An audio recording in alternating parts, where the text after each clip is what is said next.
Hello, everyone, and welcome to the Dreams Unlimited Travel Podcast. My name is John Magi, and I'll be your host.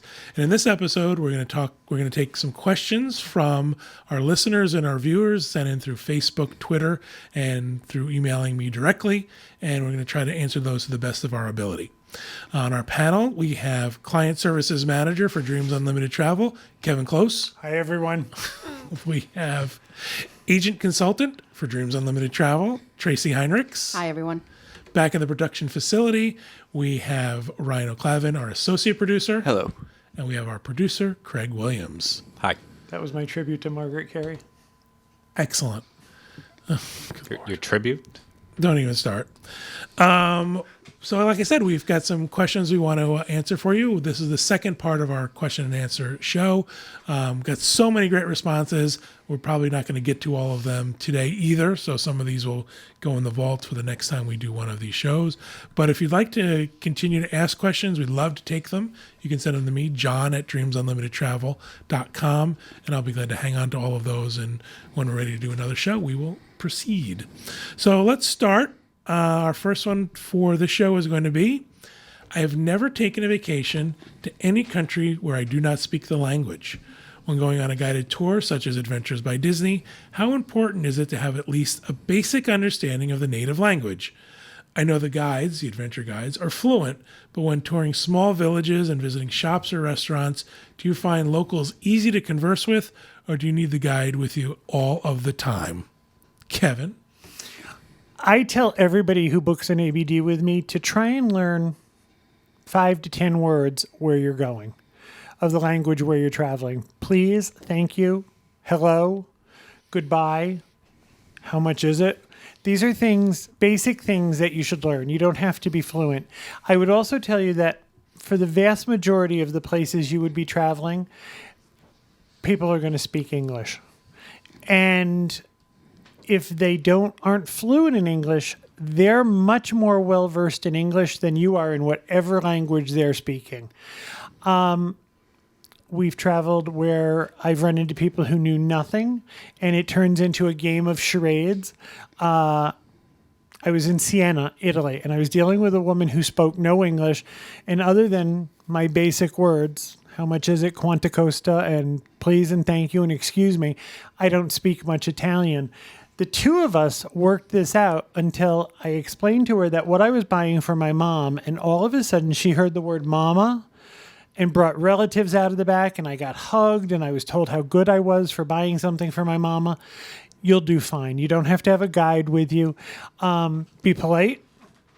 I would also tell you to be aware of the custom of where you're going. I was told that when I walked into a shop in France, people in France often view the shop that you're entering as an extension of their home, and that you, as a guest, would never enter their home without initiating a greeting. So that I was told, if you walk into a store, initiate a greeting, and you will find that you get a much different reception than if you just walk in and stand there. I think in the United States, we're used to the welcome to Blockbuster thing where everybody else, initiates the greeting. Welcome to Stone Cold. Right. Sometimes you have to step out and you have to be the one to initiate it. I think if you're just friendly and polite, you will get very, very far and get where you want to go. As for conversing, I don't know that that's going to happen, but you'll be able to enjoy what you're doing. There's also sort of a basic, politeness, is a basic respect for the country you're going to visit, is if you take a few minutes to learn these few words, then you're not, quote unquote, for those of us in the United States, the ugly American who stands there and says, well, you should speak my language. Go there, be immersed in the culture, try to converse with people, try to relate to them on their level. Don't be the person who thinks, well, you should have to speak English to me. I think that's just rude. I sound like a grade school teacher, but a smile gets you a very long way. If you're polite and smile, people want to help you. And sometimes it becomes a game to try and get your point across. I think it's important to know that you're a guest in their country. And if you have that attitude and you're showing effort. So, and to add to your words, when we were going to Italy, Chris learned how to order a gelato. He learned my flavor of gelato and the size, so we had all the important words down. We went to Paris, Disneyland Paris. We were going for our table, and she asked our room number, and Chris gave it to her in French. And literally, he speaks very little French, but we learned French in school. So he has a little bit. So he said it, and she goes, "Oh, Francais." He goes, "Yeah, that's all I had." That's it. I'm out. I'm done. But again, it was that effort that was appreciated. Also, too, And- that's the icebreaker. That's the Yes. point at which you're not just with someone who's a service person. Now you're Right. with someone you're connecting on a human level, and it makes that Exactly. so much nicer. We were in Italy. We were in Rome, and across the street from our hotel there was a bakery, and they served gelato. And I tried to order us 2 slices of cake, and she went and got 4 huge styrofoam boxes. And I hate to waste stuff like that, so I was trying to explain to her that it was okay to put the gelato on top of the cake. And there comes a point when you have to say to yourself, just let her do what she wants. I can move the ice cream later. Otherwise, we were going to have to call in, the foreign embassies and things like that. So finally, it was okay. But you'll be able to get by, I promise you. Yeah, Chris is really good with languages, and he figures it out, and he really tries. I'm terrible at it. I don't have the enunciation, but the smile goes a long way, and I try, and I'm respectful. And Please and thank you. And everywhere we've been, like Italy now, France, different places where there's different languages, I find, as you said, just about everywhere you are, tourism is one of their main businesses. So they've learned enough to get by as well. Absolutely. Yeah. And well, whenever we were traveling in Central Europe this summer, it's trying to be able to communicate with people was one of the most important things for us, because Kylie is deathly allergic to shellfish, which isn't that big of a deal in that area, but she's also very deathly allergic to peanuts and tree nuts, and that is used in a lot of recipes in Central Europe. So whenever we were obviously with the guides, it was never an issue at all. They knew about it, and they always made sure that everything would be okay. But on the meals that we had alone, we'd have to try to find places where we could communicate with them. And there was a couple instances where, we had to kind of do like Kevin said, you play the back and forth charades and you try to find that common language that both of you understand the same thing. But, and that was mostly in Czech, because I am very on the low side of semi-fluent in German. I could understand conversations, but they speak at a different speed than most Americans also learn these exactly foreign true. languages. So you can go in thinking that you had a conversation with people in college whenever you were learning, and then you see it in the real world, and it's completely different. I lost you after 3 words. The other thing you can do is, if something is that important, you could have the guides write that on a small card. Exactly. Yeah. And, whatever country you're in, the guide will speak that language, as, there's always one there that is from that country or that area. So you could have people write down. Yeah. Overall, it was easy, though. It's fun to actually try and It is fun. communicate. It really is. I do have like one little tip, because Eli's family doesn't speak English, and I was left with them once, and we found that every year, This is an I Love Lucy episode. we actually had fun with this. There's like apps that come out all the time. That there's one now where you just set the 2 languages, and I'll say to the phone, and then it speaks to her in Spanish, and then she would speak to me in Spanish, and it would translate it in English. And it's funny because we would say one thing, and she kind of knew what I was saying, and then she would repeat it like. We played a game of telephone because the saying got mangled Right, a little it bit, gets but mixed still, up. there's you can. It's like what you said. It's a conversation starter. When you're in a foreign country, you don't always have internet access for That's true. Rhino's I Love Lucy episode. Just if there's something that's life-threatening, have your guides write it down for you. Excellent. All right, our next question kind of is along the same vein as that, is along the same travel question. When traveling abroad, do you get foreign country from your own bank, or do you get it from the ATMs while in the country? Foreign currency. What did I say? Foreign country. Do you get foreign currency Right. from your own bank, or do you get it from the ATMs while in the country? I think this answer can vary. I think it can vary based on your bank. I know in our situation, we definitely would pay more to get it from the ATM in the country we're visiting. We would pay service charges and a higher exchange rate, as opposed to just getting it from our bank directly prior to traveling. So I think in a lot of cases, it's a question for your bank. What are their foreign currency exchange rates? Do the rates change if they're, taken from a machine abroad? And it's also a good question for your credit card. Some credit card companies have a foreign exchange markup. So they will charge a percentage of the exchange on top of what the actual exchange is. So I think it's a questions that you want to ask your banking establishment for sure. I have an entirely different answer than Oh, no, Jason. it's true. Is what she said. You should It is definitely true, but check with your bank. I would give different advice. I would say yes. However, mine's correct. Do the split screen. Yeah. Count corner. Yeah, we're going to. I would tell you that you should have some of the local currency in your pocket as you leave the country. Once you get to a foreign country, American currency is gone. You don't use it any longer. It's not valid. And you might need to take a taxi. You might want to buy a Diet Coke. You might need a bottle of aspirin. You might need any certain number of things. I find that when we travel abroad, John and I watch the exchange rate for the country we're going to. Right now, we're going to Europe twice this summer, and we are watching the euro. Right now, I'm thinking I can get it for about $1.09, which is a very good rate. At least it is now. I would also tell you to avoid currency exchanges in airports, train stations, or bus stations. They're usually a huge ripoff. I would tell you not to exchange currency in your hotel. There will be a fee attached to it. Usually, ATMs give you that are a part of banks, not freestanding ATMs. Correct. ATMs that are part of banks usually give you among the best exchange rates, and there will be a small transaction fee. The one thing I would tell you that I would suggest is true, check with your credit card if you're traveling abroad. First of all, let them know you're traveling abroad and see if they have a foreign transaction fee. If they do, I would look for a different credit card for your travels. The other thing I would look into is I would want to know that you're guaranteed on purchases that you purchase abroad and are shipped home. That's a big deal. Your credit card is usually the easiest way to pay for things abroad as long as you're paying for big things. They're really terrible if you're going to haggle. You can't haggle with a credit card. But one of the things that will often be answered is asked in certain places, you'll be asked if you want your credit card charged in dollars or euros. In your home currency or Your home currency euros. or the currency where you are. In Europe, it's mostly euros. You have the choice. The good news is if that you purchase them in dollars, you see what you're paying. If you purchase them in euros, you will be charged the current rate. And often you'll be charged, in that case, the rate of whatever that establishment chooses to charge you.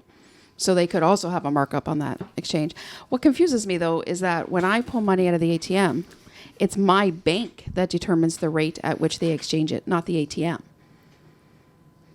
So You have to really check with your bank because one of the things that you said was your bank is charging you a fee for that. no, They shouldn't do well, that. I have user fees are separate, but some banks will charge a international transaction fee. Yeah.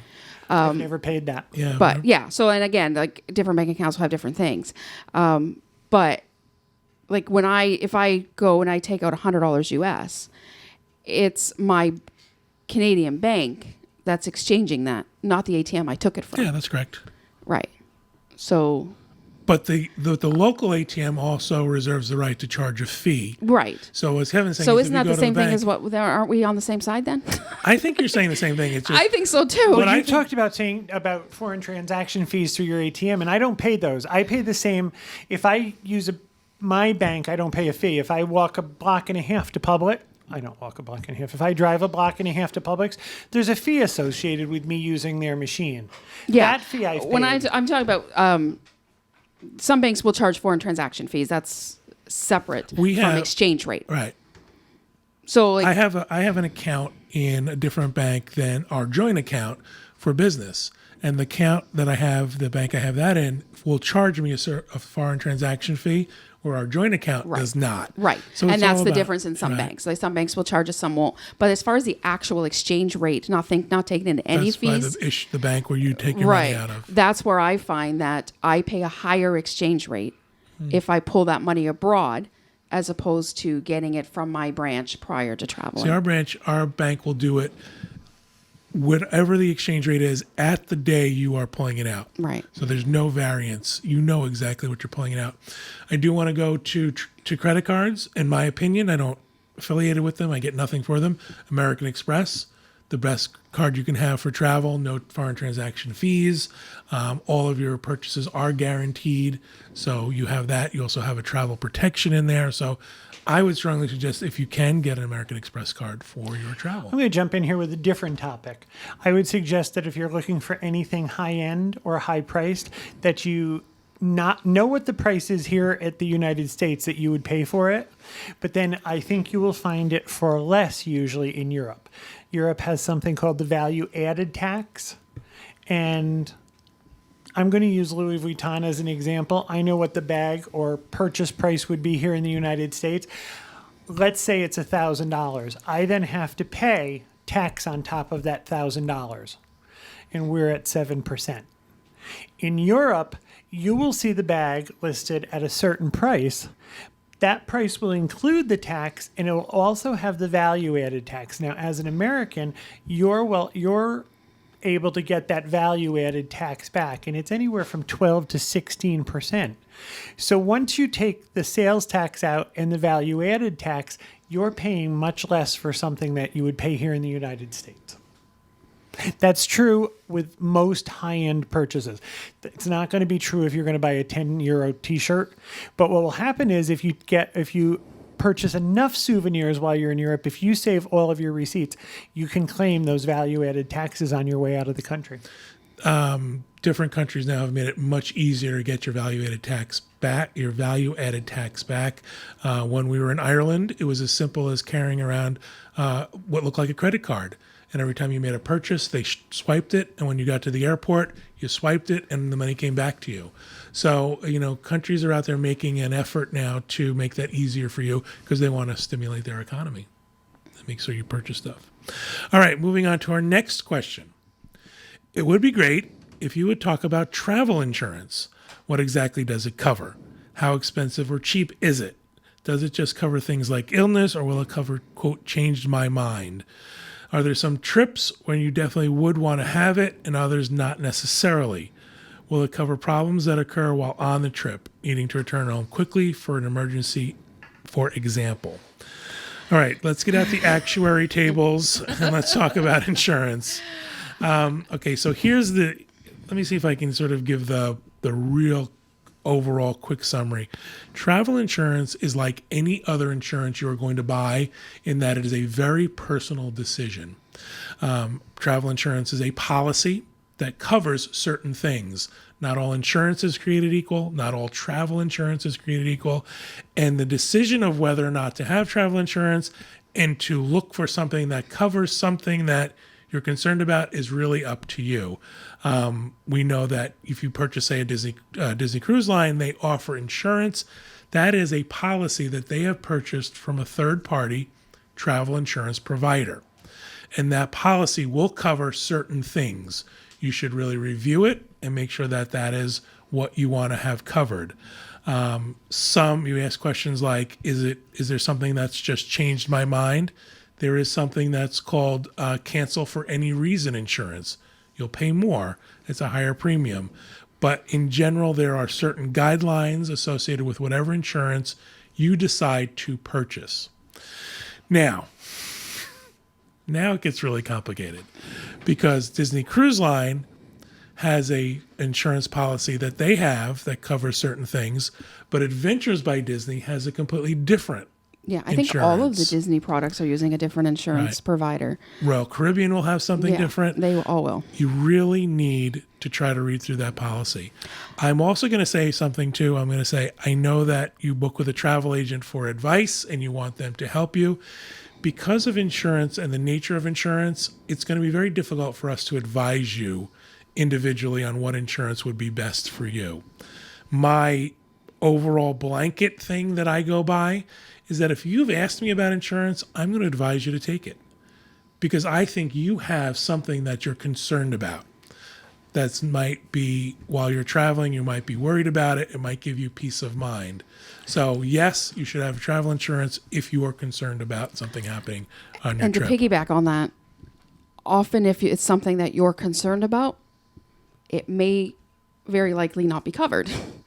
Because if you're already aware of it, then now it's under the pre-existing condition clause. And so these questions are so tough to answer on Right. insurance. Here at Dreams, we sell insurance that is provided by the companies we sell. We don't have an insurance provider that we use outside of that. So, for example, if you book Disney Cruise Line and you wanted insurance, we have the option to add Disney Cruise Line insurance to your cruise vacation. With Disney Cruise Line insurance, they offer the cancel for any reason clause. So basically what that is you purchase the insurance, you purchase your cruise, you have to cancel. If you then submit a claim to the insurance company, if your claim is denied, then you would say your claim is denied, Disney Cruise Line gets notified of that, and then Disney Cruise Line issues you a future cruise certificate. And I think at this point it's 75% of your total non-refundable cruise fare. It's not the whole thing, but 75% of the non-refundable cruise fare, and I think you have a year to use that cruise certificate. So that's kind of where that's a version of change of mind, because technically you could know that your claim's not going to be. Right. But you still have to file that claim first. Royal Caribbean does the same thing. That's kind of standard in the cruise line industry. With Walt Disney World, most insurance companies or policies don't have change of mind. Or if they do, this is a separate policy you're buying, usually only available at the time when you're making initial deposit, and it comes at a pretty high premium. Adventures by Disney has an entirely different insurance policy. If you book an adventure and add and pay for travel insurance within 14 days of your initial deposit, pre-existing conditions are covered. Once you're past the 14 days, you can add travel insurance up until final payment, but pre-existing conditions are not covered. The insurance doesn't change in price either. It's the same price before the 14 days and the same price after the 14 days. There's another thing I would suggest strongly. We have no affiliation with this. We just think it's a great website.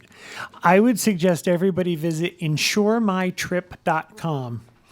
This is a clearinghouse where you can contrast and compare many different kinds of insurance, many different carriers, many different policies, and you can see what that would cost and what would be covered. When I'm asked if people should buy travel insurance, as a travel agent, I can tell you, I think you should. However, a lot of times when it gets into, is this covered or this covered, you then have to share personal information. And chances are by the time we get to that point, we've created some sort of working relationship where you might not want to share your personal medical history with me. So as a travel agent, I tell you that what I will do is I will give you the toll-free number of the insurance company that we're working with, and then you can call them and ask your questions directly where you could give them your personal information without it being personal. And insurance will give you a policy with all of their terms and conditions.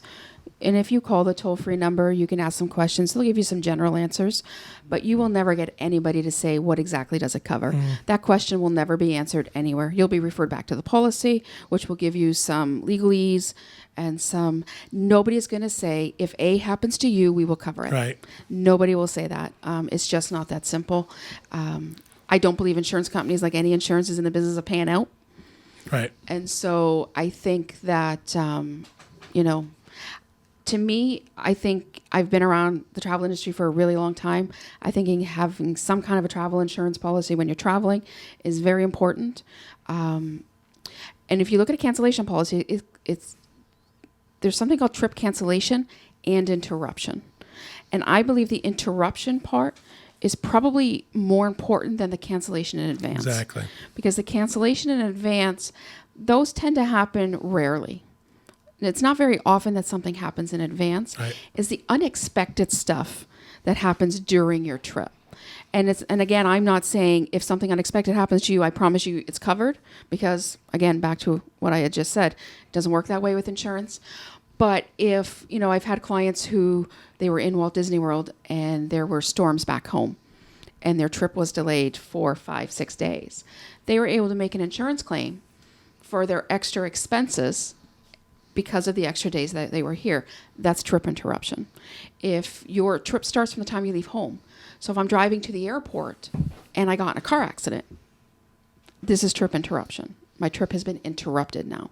So there's the interruption part is probably just as important, if not more important, than the cancellation. How expensive or how cheap it is. Often that's directly related to the cost of the trip. Exactly. And there's two ways to calculate. The first number they'll use is your non-refundable amount prior to the trip, and then the value of the trip. So those are two numbers we used to use a lot to calculate how much insurance is. Does it cover illness? Usually. But again, insurance is for things that happen unexpectedly. They are emergency, unexpected situations. They rarely will cover, and there are exceptions, but they'll rarely cover something that you're already aware of. So keep that in mind. We talked about the change in mind. As far as trips to definitely cover and not cover, I think it depends on where you're traveling to as well. So if you're, I can't think of very few places where I would say don't have some kind of an insurance. And maybe it's your credit card. We have a credit card that covers cancellation and interruption. Right. I think it also depends on where you're coming from.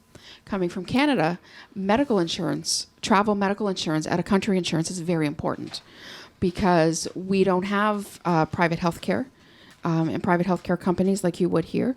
So if I come to the U.S.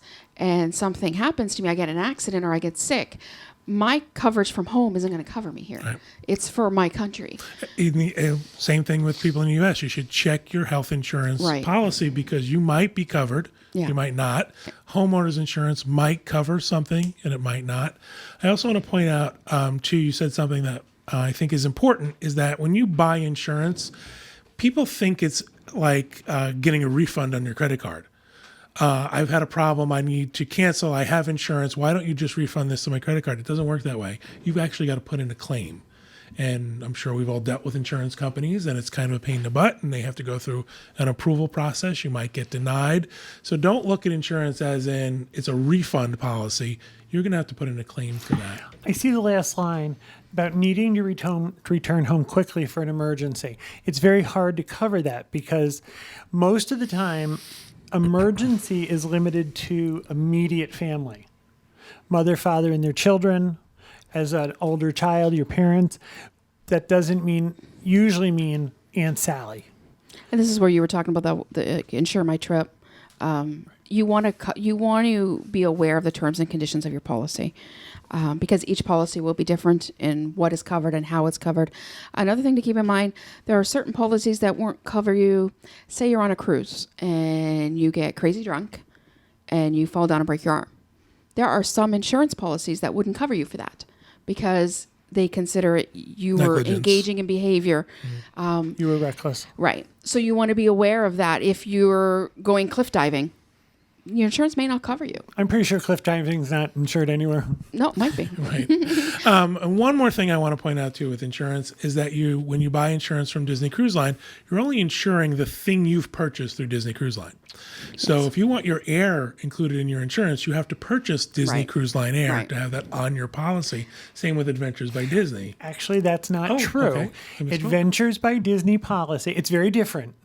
They're all very different. Adventures by Disney insurance covers air from your departure destination, your home, Even if you don't buy Adventures by Disney Air. as Wow. long as and it covers air to your arrival destination. It will then cover air from your departure destination back to home. If you deviate from the adventure, because that's what you've insured, at the end of the London-Paris trip, you decide, I'm going to Germany for a couple of days, that no longer covers air. It's very It complicated. is complicated. I will Walt say, Disney World as well. It covers your air or transportation, even if it's not booked with them. it's always, that's the problem I have with insurance is that it's the policy and it's true. crazy. One good thing to know about the Walt Disney World insurance, in addition to covering your airfare, however you booked it, I think it's $77.50 per adult now. When you're adults and children traveling together, the children are free on that policy. Oh, wow. So That is not true with ABD. yeah, I think World is the only one And of the group ABD that has does gone that. from a set rate for each trip would have a set rate to now it's 8% of your Yeah, adventure fare. Cruise Line does the 8% as well. Right. Just one more thing about Insure My Trip. I have used Insure My Trip for some of our trips, and what I like about that is that I can cover every single component of my trip. So if we're doing a multi-leg trip, I can make sure it all in one package. They ask me what's the total price, give me all the details. So that's a nice option for that if you have sort of a more complicated trip than just a Disney cruise or a single ABD. All right, let's move on because we can talk about insurance forever. And not And really that would answer be any fun. question. Really, Yeah. yeah, that would make for a great We did really good show. on that one. We committed to nothing. All right. While on an Adventures by Disney, while on an Adventures by Disney or similar tour, do you find any personal or downtime to relax and do things on your own? I've never done a full tour vacation and always like to shop or eat at small local places. If you find you want something personal, is there time and ability to do these errands? If you do get chances like this, how do you feel about your safety? Kevin? Adventures by Disney builds what they call OYO time into every trip, meaning that you'll do an activity in the morning and they'll tell you the afternoon is free. Some days are very busy. Some days have more OYO time than others. I tell every guest or anyone who asks, you've paid for your entire adventure. If you find that there's something else you would rather do, you do not have to participate in any part of the adventure. Your only requirement is to be where the transportation is going to take you back to the hotel or to another city. I'll give you an example. John and I have done the London and Paris trip twice. In my opinion, there was not enough free time in Paris to do the things we wanted to do. One whole day on the London-Paris trip is devoted to going to Versailles. You have lunch, you ride bikes, and then you come home. I've never been to Versailles. On both trips, I decided to opt out of that day, and we went and did things on our own. There is time. The other thing is, if you needed something personal, the guides would help you get whatever you needed. You know, depending on the trip you're on, there's almost always a quote-unquote big city component. So on the Italy trip, you know, there's Rome, Florence, and Venice, where you stay in Venice is a little bit more rustic. But in Rome, it's a metropolitan city. I mean, we were in a hotel where everything was available to us. A The Pharmacia was just outside. Right. You can get, if you left your iPhone charger at home or something like that, you could pick up things out. So I think ABD will also tell you when you're going to a less busy area. You go out and stay in Tuscany, and there is not a lot within walking distance. In some places, there's nothing within walking distance. So ABD, the guides will inform you, listen, we're going there, and there will not be an opportunity for you to go out and get things. So they'll tell you, pick up some snacks, pick up some things that you would need, and they would take you someplace where you could get those things before you got to your location. That's not typically the way, but it depends on where you're traveling. I can't imagine on an African safari that there's, a CVS or a Rite Aid out in the middle of the savannah. So they would warn you in advance. If there was a health issue or something like that, I'm sure your ABD guides would be able to help you get that. But yes, there is on your own time. There is suggestions where you go off on your own. And again, if there's something you decide that I would rather spend my time doing this than what ABD is doing, you're welcome to opt out of any activity, but there's no lowering of the cost. As far as safety, I got to be honest, in all the places I've been and all the places we've wandered off on our own, I've never felt unsafe. I agree.